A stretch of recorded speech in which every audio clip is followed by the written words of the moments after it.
Passport Mommy with Michelle Jerson. Motherhood is both amazing and difficult at the same time. The Passport Mommy, Michelle Jerson, is here to share in your journey. It's amazing. It really is, just watching them grow and see how much change and how much they learn just without the filters around them. Joining you on your greatest adventure, here's Michelle Jerson, the Passport Mommy. Welcome to the show. I'm Michelle Jerson, the Passport Mommy, and I'm very excited because today we are at the Jacob Javits Center for the 2020 Toy Fair, the Toy Association's Toy Fair. I look forward to this event every year because the brands that are showcased here, it's just amazing. It's anyone and everyone across the toy industry, but there are so many really innovative products that are featured here. And right now I'm thrilled to be with Brian Mundell. He is the founder of Adventera Games. And Brian, you were just showing me all of the board games here, and I'm in awe because I know that if I sat down and started to learn to play these games, I would learn so much. Yet they are for adults and children. Tell me a little bit about Adventera Games. Well, Adventera Games was founded 17 years ago in northern Italy. I'd been working at developing games in a business school to try and teach business school students soft skills like communications, group dynamics, leadership, the things you can't learn by reading a textbook or a case study, but you have to actually do together in small groups. And the air pollution knocked out my immune system, and I was forced to become an ecological refugee and move to Switzerland, an hour north of Milan. My immune system recovered, and I needed to reinvent myself, and so I decided to solve this pollution problem, or do my bit for it at least. And so I founded Adventera Games, the idea being that when you play games, your barriers to learning are down, because you just absorb content like a sponge, even adults. And this was, of course, what I discovered in my academic career, but it's even more true with kids. So if you want to get kids to learn how specifically what behaviors they need to do to save water, to save energy, to do their recycling, and to reduce their environmental footprint, and therefore their greenhouse gas emissions, therefore slowing global warming, then you can do it by embedding these concepts in games. So that's essentially what I've been doing the last 17 years. We are really fortunate that we seem to be getting a lot of attention this year. I call it the Greta Thunberg Zeitgeist, which means signs of the times in German. And therefore people are paying attention to our message. Yes, absolutely. So you said you've been at this for 17 years. What is your background and how did you get into making games? Well, I discovered games, board games, in the late 1960s. And I was the founder of the Cornell Simulators Association in the mid-'70s when I was not even a Cornell student. I was still in high school. And the Cornell students didn't have time to run an organization, so I did. We competed in the first play-by-mail World War Games tournament and won. So that was 1974, 5, and 6. It took 2.5 years because before the internet, you had to actually lick stamps and put your military orders in and wait for the guy in South Africa to send them back. Right. So it was a lot of fun, and I became a passionate gamer. And then when I got my PhD and started teaching, I discovered that, as I said before, games are a great way to teach interpersonal, relational, and behavioral skills, because I was teaching organizational behavior. And it worked. And so, as I said, I picked up games, and we've got 4 different games now. We have another 4 games in the pipeline for younger kids. We have another 2 or 3 games in the pipeline for adults. And so the company is expanding, and we're really excited to be here in North America launching for the first time this new line of games. That's incredible. So walk me through the games that I'm seeing here. Okay. Shall I start from younger kids to older kids? Sure. Okay. The first game is called Water Game, and this is a pretty simple game mechanic. There's a river inside a nice sort of suburban and countryside and starting from some mountains, and you each have a little movement token. You roll a die and you float down the river, and you can land on a green frog or a little red monster.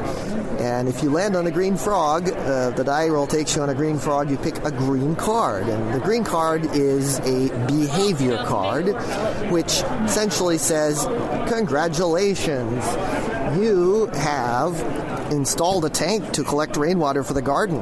You saved 17 gallons. Or you shower before entering a swimming pool to keep it clean. You save 7 gallons. See, and how many of us don't do that and say, oh, we don't need to do that. Oh, they won't say anything to us. And how important it is. I feel like people don't realize just how important that is, just to shower before getting in a swimming pool. If I could do an aside here, if you donate 6 copies of this game to your local school, those games will be played by about 300 kids over a period of 4 or 5 years. If the average kid reduces their water consumption by 4%, how many gallons of water will be saved over the lifetime of those kids? Because you're changing habits. Well, the answer is 1 billion liters, or about 250 million gallons of water would be saved by this simple act of donating 6 copies of Water Game to your school. Wow. So that's where the leverage is. Right. It's in educational use. But even within individual families, you can make a big difference by changing your habits. I can't tell you how many parents, several dozen parents, have come up to me and they said, "Hey, Brian, I got a bone to pick with you. My son Johnny played your water game at school, and now I got to turn the tap off when I brush my teeth." It warms my heart. Yes, absolutely. How can you say no to your kid? Exactly. And I love it when kids start teaching us, because as we get older, we forget. We're so involved in our own world and everything we have going on in our lives, so we need our child to teach us sometimes. Margaret Mead, the famous American anthropologist, said that the future society will be when the young teach the old to adapt to the pace of change. And we're seeing that on the internet. We're seeing that, the new paradigm is, John, you need to spend a little time helping your daddy with his homework. Right, exactly. That's my biggest fear, is helping my little ones with their homework. And so if she had some games that she could learn the basics, that'd be great. Well, I learned math, geography, so many subjects by playing games. Yeah, so, I believe it. And that's why board game cafes are so popular. Can we go on to the second game? Yeah, let's do it. The second game was called Recycle Rally. And with Recycle Rally, everybody has a little truck and a garbage truck, and cards are circulated randomly. There are 15 buildings around this small European city, and everybody has 3 or 4 or 5 missions to do every week, 3 or 4 objects to recover.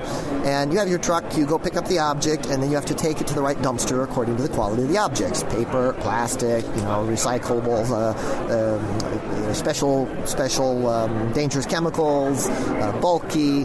We follow the European system because we're a European company based in Switzerland, and of course in Europe they make consumers recycle, because that way the consumer gets educated and knows the importance of recycling and reducing as well.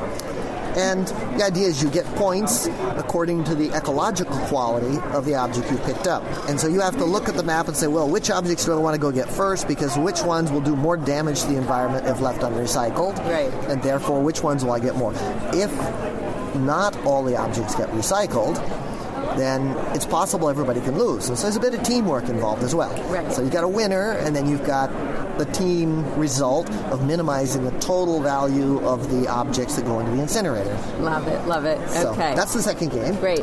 What else do we have? The third game is Powerhouse, and Powerhouse is a game where kids learn how to save energy at home.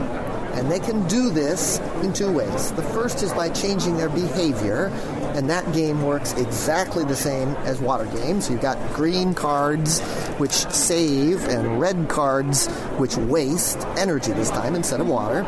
A note is that we don't measure them in kilowatt hours, because that's sort of an abstract concept for most people, but we measure it in money.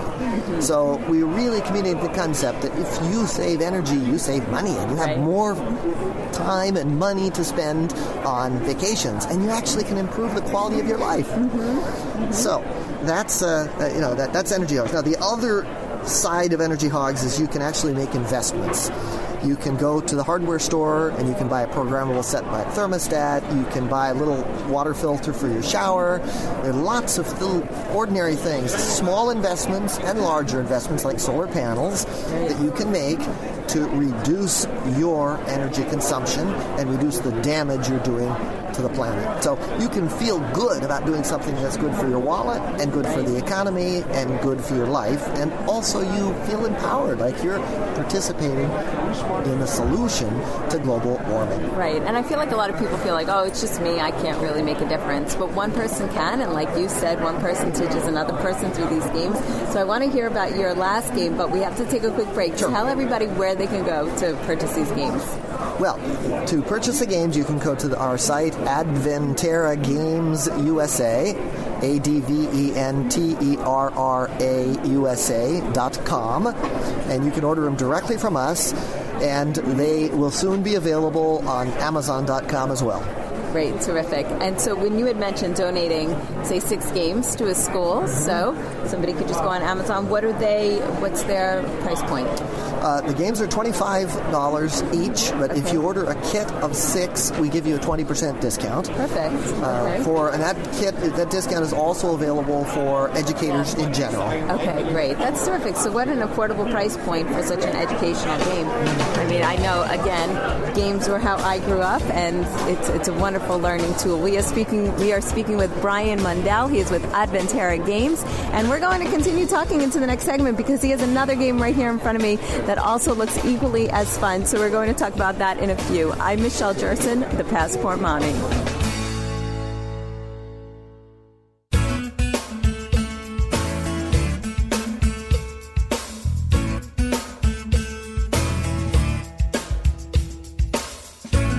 Motherhood is a journey. Joining you on your greatest adventure, here's Michelle Jerson, the Passport Mommy.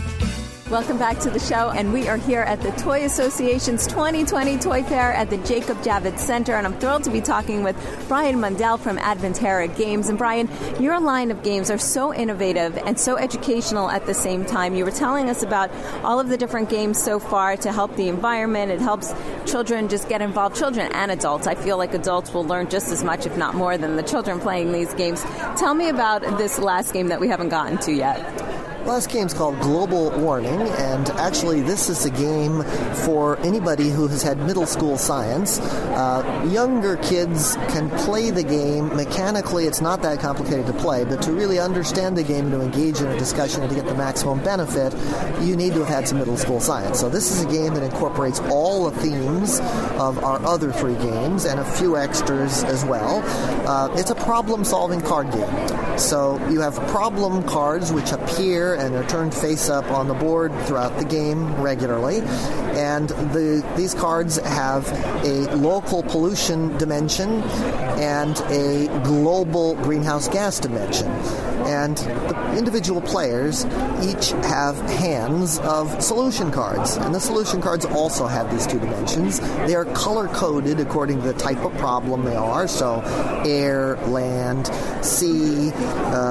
There's special cards for nuclear power, for example. Different colors of recycling cards. And effectively, you have to have a solution card which is not only the same color, but also makes sense for that particular problem you're trying to solve. And you have to have enough money to solve it, because solving these problems costs a lot. And so there's an income stream that becomes part of the game. Now, the thing to note is you win by solving local problems because you get lots of local recognition for you're an environmental hero.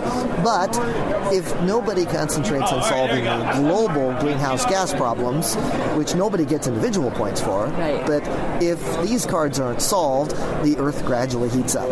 And if the Earth gets too hot and it reaches the tipping point, then effectively it becomes too late and game over, everybody loses. Right. So during the game, there's this mixed incentive structure where there's a discussion about, well, I want to win myself, but at the same time, we have to work together. And so negotiations begin, and you can trade cards, you can trade money, because some players may find more cards than money, and then, of course, there's this trying to keep the game balanced. Right. And the dynamics of every group make the game different every time, because, of course, cards are spread out different. So you can play this game over and over again. I took this game to Gen Con, the largest gaming convention in North America, and we had tables of 5 to 7 players in their 40s and 50s and 60s playing this game, and they had a blast. So this is a game for 14 and up in schools or in families. It's multi-generational. It's a great game to get the grandparents, the aunts and uncles, and also the little, middle school and high school kids playing all together. And I feel like if you have a husband or wife, I'm not going to speak from personal experience here, who loves to leave every light on in the house, I mean, just something as basic as this, just say, hey, honey, let's play this game, and indirectly, you kind of say, shut the lights off, do your part. That's exactly right. And the reality is many, many people over the years have come to me and they've said, somebody else in my family played this game, and now the whole family has had to become paladins of energy savings. Yeah, no, I think it's great. It's great for family relations. You're teaching business sense to these kids because not only, like you said, do they want to win individually, but they have to work together as a team. So this is incredible. Now, have you won awards for these games? Because they're amazing. Yeah, we have won a number of awards. The one that I'm actually most pleased about is not really an award, it's an authentication. It's from STEM.org, the organization which looks at potential didactic materials for teaching STEM. And we came in at the 94th percentile, which means 94% of all the material they reviewed was not as good as our games in teaching science, technology, engineering, and mathematics. And that award really pleases me because I know how important it is for Americans and Western Europeans in particular to train the next generation of STEM people.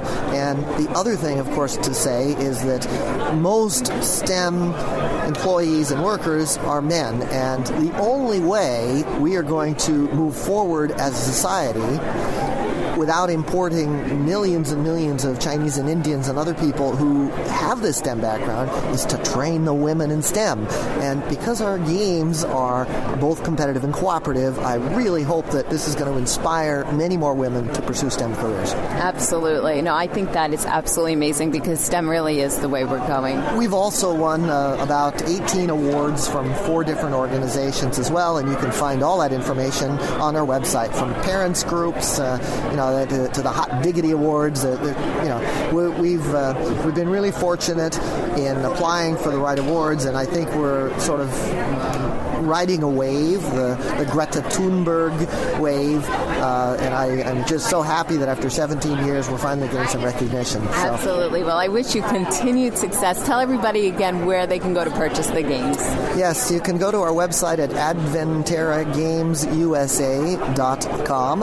If you want to find the games in other languages, you can find them at adventeragames.com. That's in Switzerland. That's our home site. But in the U.S., for English language games, you can go to adventeragamesusa.com. Perfect. Brian Mundell, thank you so much for joining me today. I'm Michelle Jertson, the Passport Mommy. And thank you very much for your partnership.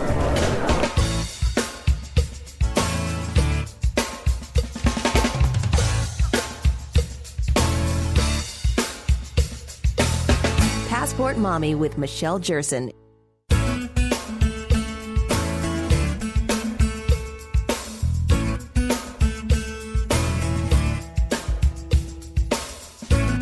Motherhood is a journey. Joining you on your greatest adventure, here's Michelle Jerson, the Passport Mommy. We are here at the Jacob Javits Center at the 2020 Toy Fair by the Toy Association, and I have made my way over to the Modari booth because, man, look at these cars. Modari is part of Thoughtful Toys, and I'm with Brian Gulasa. Hi, Brian. Hi, I'm Brian, the designer here, and we've got some really awesome cars. Right now, that's what we do is make totally cool, awesome modular cars. And the idea was when I was a kid and we built Lego cars, they didn't look like cars. They looked like a bunch of bricks. Right. And you don't build cars with bricks. Right. So we said, all right, let's make a building system where you just build cars. It's not going to build a house. It's not going to build anything else but really cool looking cars. And then we went a step further and we added steering and suspension. So the kids they put their finger in the bucket seat and they put it down, and you can feel the spring neat. loaded. You see it, and you're actually driving around with your finger. So we kind of wanted to make an extension of yourself, like you become the driver. Right. The first person, third person kind of an experience. Get you into the driver's seat. So they're pretty big. They're, I forget what they are. They're like 5 inches long. Yeah, no, they're nice. They're much bigger you don't have than. to worry about small pieces. Yeah, they're much bigger than a Hot Wheel. They're Right. twice the length of a Hot Wheel almost. Yeah. Yeah, and so we made it so that you could build really quick. So it has a screwdriver that comes with it. You've got a couple screws that you take out, and that locks the whole thing together so it doesn't fall apart like a Lego. Right. And I'm not trying to bash on Legos. I love Legos. No, absolutely. We're just trying to do something different from Legos. Right. We're not competing. Right. Anyway, so you have a few modular pieces. We start with our chassis. The chassis has the steering and suspension modules, I'll call them, on it. And you could take those off as well and see how the mechanics work. How does a car actually steer with this whole mechanism in here? And then when you put it together, you could, and these come out too, you can take the seat, and mostly it's just about changing colors and body styles. And so each one of these body styles, I've got two main body pieces, a hood part, which has got the windshield and everything, and then the fender piece is all the kind of wheel wells. And each one of them is a different style. And so when you change them around, it makes a very different looking car. And then once you put this little metal frame on and screw down the screws on the top, the whole thing stays together, and you can play with it like your other cars and they won't come apart. Amazing. And I know my daughter, who's almost 3, she loves just putting together things and touching things. And I mean, she could spend hours with this, with all of the different pieces and making different cars. How did you come up with such a concept? What is your background? So I went to art school since 4th grade, so I've been drawing cars and vehicles and spaceships and stuff since I was a little kid. I got into the toy industry 30 years ago, and it was like a dream come true. It's like, wait, I can still I don't have to grow up and do some stupid job. I get to still design cool cars and spaceships and things. So I've worked for over 50 different toy companies, and this was a chance to kind of start from the ground up with the two partners of mine. And we built it around this idea of play. And so I've also been, I'm an instructor at the California College of the Arts in San Francisco, and I've been teaching design for about 30 years there. And so, and I've taught several classes on toys and play. And so we started this backwards from the word play and kind of dissected that and all the components of what makes really long, sustained, quality learning play, and kind of built out from that. And we didn't even know what it was going to be yet. We just kind of did this big bubble chart. And and then the cars became kind of a natural vehicle right. for that. So we built all these concepts. Everything was specifically chosen to teach you something, to engage you, to give you success and learning opportunities, and then also skills, fine motor skills, big gross motor skills, you're driving around. And we one of our big objectives was to get the kids off their iPads and their screens and stuff. It's huge. And literally get them off the couch and onto the floor. Right. And so we'd start with the cars. Now we got this track system, which is, it's a foam tile track system, and they're really big. And so you can fill up a lot of space and get your kids running all around on the floor. Nice. And it's really fun to crawl on because it's soft. Right, exactly. And this is also reconfigurable, so they can build, you race around the track, and then you take it apart and build a new one and try that. So part of that, one of the little secrets that I'm aware with toys is that you have to have newness all the time. Right. And as soon as kids explore, and when they've reached the exploration, they stop. Mm-hmm. And so for example, with our 3-pack of, it's called a 3-pack deluxe, there's 3 main cars and 4 extra body parts, and you can make 235,000 different combinations. Oh, it's exponential growth. And so every car you add to the system just expands the possibilities. And so you can never build all those, bored. right? So you never run out of options, basically. Right. And then so the track is the same way. It's like you just keep on changing and building, and it's the same process. Build and play. We say build and play, not build and display. Right. And I see some paint that comes with some of them. So can you build the cars and then also paint them? Yeah, so we have a painted kit. This one apparently is one of our best sellers on Amazon. So the car's all white, and then you come with the colors and the brush and everything, and then the kids can paint whatever they want on the cars and deco it up themselves. And the one there has some stickers in there as well. Oh, perfect. And then, the real secret is you could paint on any of the cars. So you could get that painted kit and then, modify your other cars as well. So Sure. Well, this is intriguing. So you have this car set right here, which comes with how many cars here? We've got 3 cars. Yep. And a transporter. And I'm going to be embarrassing here, but I actually forget how much that costs. That's okay. I just design this stuff. All these other guys deal with all the mechanics of that. Right. Well, this is very impressive. And so what age range are these toys for? Well, so we got 2 lines. We started with our, we're calling it, it's called the Deluxe, and we're going to rename it to the Pro because that's the one with the steering and suspension, all the little detailed mechanics. And that one we had for a couple years, and then we found that much younger kids actually really enjoyed these than we thought. Yeah. And so we made a entry-level version of this. And this one, the tires they don't unscrew, they just pop off. That's and great. So we made it easier. Yeah, well, it's a lot easier for little kids to figure out.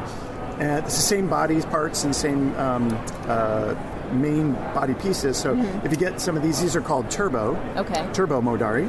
And these are, like I said, right now they'll be, say, Deluxe Modari. The Turbos, we say 3 and up. And just because they're easier entry, right? And they're also less expensive. So you can collect more turbo cars, right? Get a couple pro cars, and then you've got not only options on your body style, but options on how you drive. Okay. The turbo ones just go straight, like standard. Again, Legos has pop-on wheels, and you push them and they go. And so that's the play pattern there. And if you want to go off the jump or whatever, this is great for that. And then the Pro is really all about driving. So aged up to 6 there. Okay. But again, we found that if the parent kind of helps them assemble it a couple times, a 3-year-old can even play with the Pro. So. Right, exactly. Man, you're getting. I mean, anybody who wants to build a car when they get older, it starts here. Yeah. I'm like I said, I've been designing toys for a long time, and this has been a dream come true. Yeah. And we put a lot of toy companies, their kind of model is just to get kids to that quick exploration, and that's disposable. Right. And so we put a lot of effort into making this a really long, sustained play and quality that won't break or whatever. And this is almost like an heirloom thing that you pass on to the next kids and the grandchildren, hopefully, and it just keeps on going. Exactly. So where do you go from here? You mean what kind of new products? Or what are you talking coming about? up with new products. You yourself personally, what do you? Well, I design. We started this company I think 6 years ago with two co-founders, and but I still also design toys for other companies. Oh, you do? Wow. I design a lot of the Green Toys products. Okay. If you know what that is. Yeah. So I started with them from year 2. And have designed almost every toy for the last 10 years, and then recently they've hired some internal designers. So, but all the classic stuff that's all been my hand. So it keeps me. I'm just designing toys 24 hours. It's just this is go. Wow. And I can't. I mean, it's like I said, it's a dream job. I love doing this. So, and I do stuff for other clients, and I also invent some things and license those to other toy companies. So. Specifically with this brand, we want to build some new systems for robots and airplanes and other vehicles, and then start building out more of the kind of world and the storyline. We're going to come out with some little characters, and then that we need buildings and support systems and all that other stuff. So it's just going to kind of grow exponentially, and there'll be a little bit more of a storyline to it, with the characters and hopefully it'll become an animated TV show. Yeah, absolutely. I don't see why not. So being that you do design tons and tons of toy products, how do you think about, when you were talking about patterns of play, what would you say is important? If, say, you have somebody who is maybe 2-3 years old, what kind of pattern of play would you be looking to? Well, I was just thinking of this quote, so I made this up, so you can quote me on this. Okay. Toys are props for priming play. So I keep that in mind all the time. It's like, I just want to, sometimes kids are just like, I don't know what to do.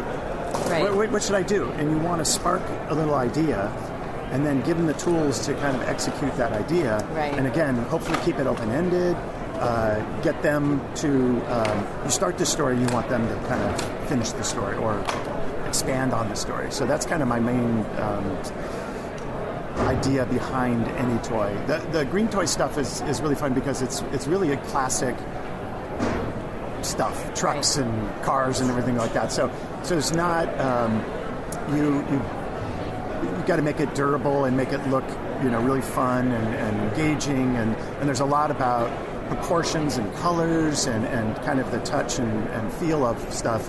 There's a lot of stuff on the green toys where it's really smooth, so when you pick it up, it feels good in your hands. Right, There's no sharp stuff underneath. Yeah. And it's the same thing here. The proportions.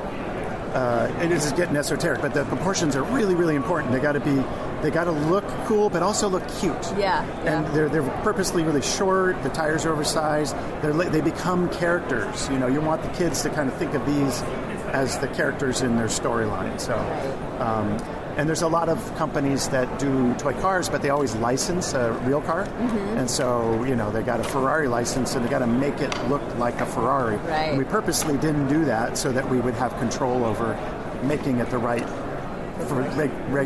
experience, not a right brand experience. Exactly. And these are great. I mean, they're perfect for little kids' hands, or, like you said, I love the width. Yeah, and it's also again, a lot of toy companies, and the cost is so important that you kind of cut out a lot of the quality. Right. And we kind of went the other way around. I don't know if you noticed, but the paint jobs on these are real automotive paints. It's two processes. You paint it silver first, and then a clear coat of color over it, and it gives it that real authentic feeling. And then all the decals and graphics and everything. Yeah. So as much as it's kind of cute and approachable, it's also really authentic vehicle experience instead of a toy. Right. So it feels more like a real car or something. Right. And like you said, a really good collectible item for parents to pass on. So they're absolutely. And again, when you collect more pieces, it just exponentially gives you more options. So. Exactly. So where can people go to find Modari?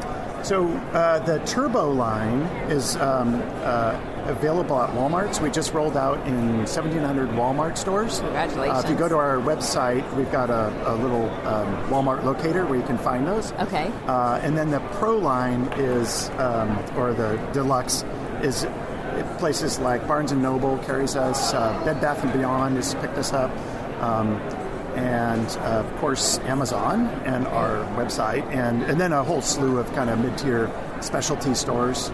So if you got a little local mom and pop shop, you might carry them there, and if they don't, go in there and ask them for it. Yeah, absolutely. Well, that's amazing. Thank you so much, Brian. Thank you for joining me Michelle. today. I appreciate your time. Absolutely. Well, this is Modari, part of Thoughtful Toys, and again, you can find them at pretty much your major retailers like Walmart, online at Amazon, and their website, which again is... You can go to modari.com, M-O-D-A-R-R-I. Think Modular Ferrari. That's where we came up with the name. Nice. So, Mod, and then Modari. You got to say it with the accent. Yes, you say it much better than I do. It just adds to it right there. So modari.com, yeah. Perfect. You can learn more about it there. Great. And I'm Michelle Jerson, the Passport Mommy.